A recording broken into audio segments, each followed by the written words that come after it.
gaadhi adigiyo sinaantiyo بسم الله الرحمن الرحيم magacaygu waa Cabdi Aadan Cabdille waxaan joogaa magaalada Kuala Lumpur caawa oo ah hameen farxad mudan waxaanu ka soo qayb galnay barnaamij aad muhiim noogu ah hadaanu nahay ardayda ka soo jeeda dawlad deegaanadka Soomaalida oo ah asaaskii xisbiga dimuqraadiga shacbiga Soomaaliyeed waxaan halkan ka salaamayaa madaxweynaha dimuqraadiga shacbiga Itoobiya waxaan hambalyo u direynaa dhammaan dadka ka soo jeeda dawlad deegaanadka Soomaalida waxaanu leenahay salaamu calaykum wa rahmatullaahi wa barakaatuh بسم الله الرحمن الرحيم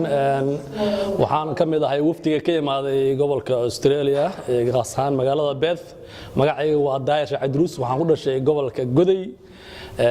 dhammaan waa salaamaya dadkaas wadanka ka soo jeeda gaas ahaan ma taqaanay waxaan u mahadnaqayaa madaxweynaha ismaamulka Soomaaliya kibilka Maxamed Cabdi Cumar iyo horumarka wadanka gaarsiiyay markaan fiirsanay wadooyinka iyo qaabka uu dhisay wadanka anagoona arkin wadanka 22 sano aan arkin wadankii ismaamulkii wali indhaha saarin haddana waxaan rajeynayaa mar dhow inaan tago oo soo booqdo insha Allah ta'ala dilaahimo waxaan u mahadnaqayaa dhalinyarada meesha wax ku baratay ee arinta munaasabadan fiican soo qaban qaabisay ayagoo sanad kasto ay sidoo kale ay maartay markii koobaad weeyaan hadda ka bacdina mar kasto inay maxarjeenaya ay si wada doonaan insha Allah ta'ala marka waa maasantiin horumarka iyo maartay waxa qabateen waa in mahadnaqaya assalamu alaykum bismillaah wa salaatu wa salaamu ala rasuulillah sallallahu alayhi runtii meeshan halkan aan joogno oo ah Kuala Lumpur oo runtii jaaliyadan dawladda deegaanka Soomaalida Itoobiya ragga dhalinyarada halkan wax ka bartay cuqaashi dadka wax garadka deegaanka u dhashay runtii shirkan aanu ka qayb galnay aanu nimid shir aad qaali u ahaa oo lagu taageerayay runtii sanad guuradii xisbigan shacbiga dimuqraadiga deegaanka Soomaalida Itoobiya iyo runtii deegaankaas deegaanka Soomaalida Itoobiya horumarka muuqda ee la taaban karo ee dawladdaasi ay gaadhay iyo horu socodka shacabka halkan isugu yimid oo runtii ahaa shacab aad taageero u muujinayay iyo maaragtay dhiirigelin ay dawladda u hayaan waxaanu aad ugu faraxsanahay runtii horumarkan muuqda la taaban karo marxaatiga laga yahay ummadda Soomaaliyeed geeska Afrika joogtay iyo ummadahaas oo dhan ay ka marxaati kaceen waxaanu leenahay hoggaanka wanaagsan ee dhalinyarada maanta hoggaaminaya dawlad deegaanka Soomaalida Itoobiya runtii waxaanu leenahay waanu idan taageersanahay wax la taaban karaadna qabateen oo marxaati madoona waxaanu leenahay horay u socda guuleysta nabad iyo horumar iyo runtii waxaad gaarsiiseen ummadii runtii ka hadhay qayrkeed maanta horumar iyo nabad iyo waxaad gaarsiiseen barwaaqo nabad baanan u baahanahay iyo horumar oo ma baahnin qori iyo xabad iyo nin waalan oo qori wata waqtigii qorigu uu dhamaaday waxaan leeyahay oo kale dadka deegaanka u dhashay runtii jooga qurbaha iyo meel walba iyo kuwa gudaha joogaba hala taageero dawladana waa dawlad wax qabanaysa rag dhalinyaro oo wax qabanaya oo maskax furan oo runtii madaalayaal ayaa horseedu ah marka dadka deegaanka u dhashay waxaanu ku boorinaynaa dawladdaasi horumarka ay sameynayso in lagu ayido lagu taageero bismillaahir rahmaanir rahiim halkan waxaan ka salaamaynaa dhammaan dawlad deegaanka shacbiga dawlad deegaanka Soomaalida Itoobiya waxaan mar labaad hambaliyo u direynaa xisbiga dimuqraadiga shacabka Soomaalida ay caawa ugu dabaaldegayno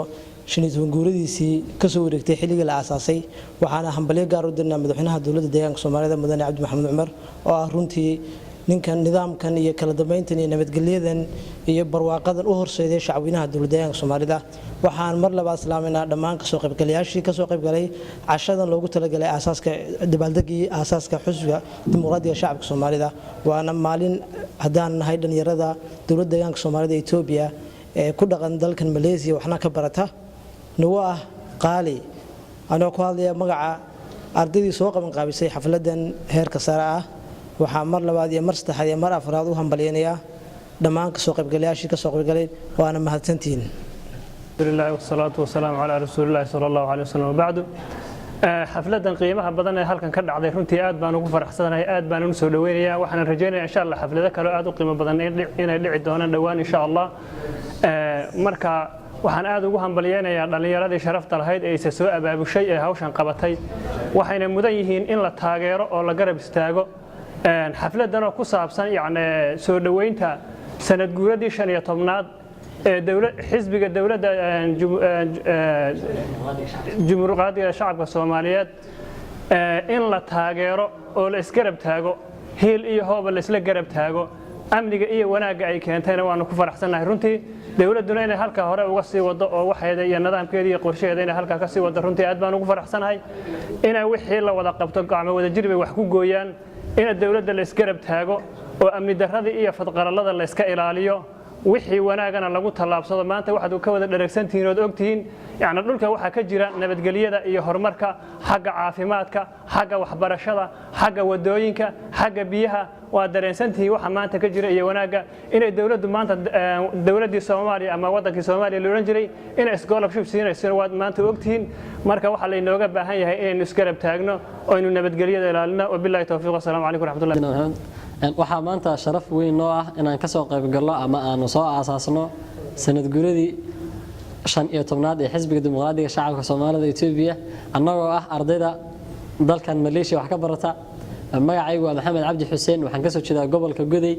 waxaan ma garanaysaa farxad weyn noo ah in ma garanaysaa aan xus noocan oo kale taa dhalinyarta intaan soo imaano aan ka hadalno oo dareenkana u muujino ku aadan dawladda deegaanka Soomaalida waayo annagu waxaan wax ku soo baranay dawladda Soomaalida waxaan inta kula soo kaanay dawladda deegaanka Soomaalida waxaan wax u baranay dawladda deegaanka Soomaalida waxa aad muhiim noogu ah inaanu ka talino oo ma garanaysaa aanu mar walba aanu ka hadalno horumarka ka taabagalay dawladda deegaanka Soomaalida iyo sidii loo sii wadi lahaa waxaan ayo jiilkan dhalinyarta hadda wax baranaysa waa jiilkii bedeli lahaa maamulka hadda cusub ee ma garanaysaa horumarka noo horseeday annaguna insha Allah waxaan rajaynaynaa in ma garanaysaa aanu maal iyo muruq iyo maskaxba waxaanu haynaa aanu ugu deeqno dawladda deegaanka Soomaalida horumarna aan ku gaarno farxad weyn oo noo tahay waxaan aad u salaamayaa martida nagala soo qayb gashay xalfadan oo runtii ka kala yimaaday meelo fara badan oo ay ka mid tahay dalka Australia magaalada Perth iyo meelo kala duwan magacaygu waxa weeye Cabdirasaaq Maxamed Gafoofe kana soo jeeda xukuumadda deegaanka Soomaalida marka koowaad waxaan hambaliyay bogaadin u dirayaa mas'uuliyiinta xukuumadda deegaanka Soomaalida gaar ahaan maanta ay ku beegan tahay sanad guuradii 15aad ee xisbiga dimuqraadiga shacabka Soomaaliyeed isla markaana ah kan ku caanamalnay kuna nagaanay anigoo magacayga iyo magaca jaaliyadda Somali Diaspora Association الرحيم الحمد لله رب العالمين وكفى magacaygu Cabdiraxmaan Axmed Maxamed maanta oo taariikhdu tahay 13 bishii saddexaad waxa ka dhacday wadanka Malaysia gaar ahaan magaalada Kuala Lumpur xaflad aad iyo aad loo soo maamusay aad iyo aad u qiimo badan oo lagu xusayay sanad guuradii 15aad ee dawlad ismaamulka kililka shanaad ee Itoobiya xafladaas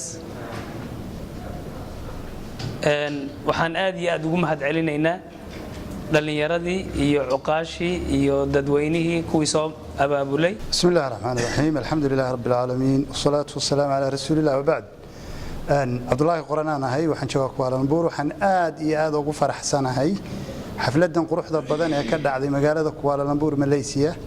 dhalinyaradii soo qaban qaabisay ee xilkan isa saartay aad iyo aad bay u mahadsan yihiin hadaan nahay jaaliyada ku nool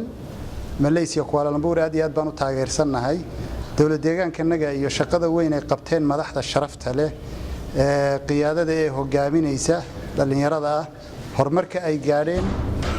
waxaan leenahay insha Allah taala waqtigan waqtigiisa kale iyo waqtiga maaragtay aan higsanaynaba insha Allah inay ka nidaam keenaan jaaliyada meeshan joogta waxaan rajaynayaa insha Allah taala isku filaanshahan iyo horumarkan iyo commentigan ay caawa maanta halkan ka dhiibteen aad baa u wanaagsan yahay waan sii horumarin doonaa insha Allah وانا تاgeerayna bismillaahir rahmaanir rahiim alxamdulillaah rabbil aalamiin waxaan aad iyo aad ugu faraxsanahay oo si kal iyo laab laan ugu faraxsanahay shirweynahan xisbiga dimuqraadiga shacabka Soomaaliyeed oo caawa lagu qabtay Kuala Lumpur anoo ahaa arday wax ka barta wadanka Malaysia waxaan aad ugu faraxsanahay shirkaas lagu xusayo 15 guuradii ururka xisbiga dimuqraadiga shacabka Soomaaliyeed ee Itoobiya waxaan aad iyo aad aan ugu faraxsanahay inuu soo dhaweynayaa xafladan oo si wanaagsan oo si loogu talagalay ee loo baahnaa u dhacday waxaan rajeynayaa inay xafladan iyo xaflado ka sii waaweyn oo mustaqbalka dhow inay noo hirgalaan oo aan qabsano dhammaanna waa wada mahadsantihiin ka soo qaybgalayaasha. Assalaamu calaykum.